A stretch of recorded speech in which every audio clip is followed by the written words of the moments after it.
അന്തരിച്ച മുൻ CPIM നേതാവ് MM ലോറൻസിന്റെ മൃതദേഹം വൈദ്യപഠനത്തിന് തന്നെ നൽകാൻ തീരുമാനം. ഇത് സംബന്ധിച്ച് മകൾ ആശാ ലോറൻസ് സമർപ്പിച്ച അപ്പീൽ സുപ്രീംകോടതി തള്ളി.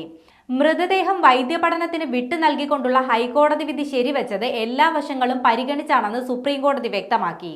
മൃതദേഹം വൈദ്യപഠനത്തിന് നൽകുന്നത് മരിച്ചയാളുടെയും കുടുംബത്തിന്റെയും പ്രതിച്ഛായ വർദ്ധിപ്പിക്കുന്നതല്ലേ എന്നും കോടതി ചോദിച്ചു. ലോറൻസിന്റെ മൃതദേഹം വൈദ്യപഠനത്തിന് വിട്ടു നൽകിയ നടപടിക്കെതിരെ മകൾ ആശാ ലോറൻസ് നൽകിയ ഹർജി പരിഗണിച്ചാണ് സുപ്രീംകോടതിയുടെ നിരീക്ഷണം.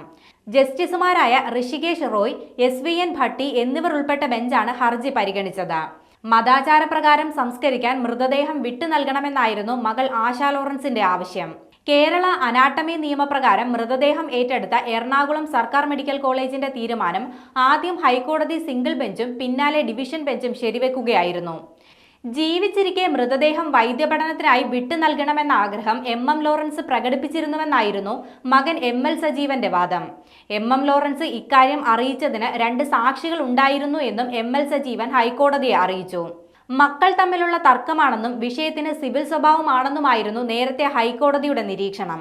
മക്കൾ തമ്മിലുള്ള തർക്കം പരിഹരിക്കാൻ മുതിർന്ന അഭിഭാഷകനെ മധ്യസ്ഥനായി നിയോഗിച്ചുവെങ്കിലും ഈ ചർച്ച പരാജയപ്പെട്ടു.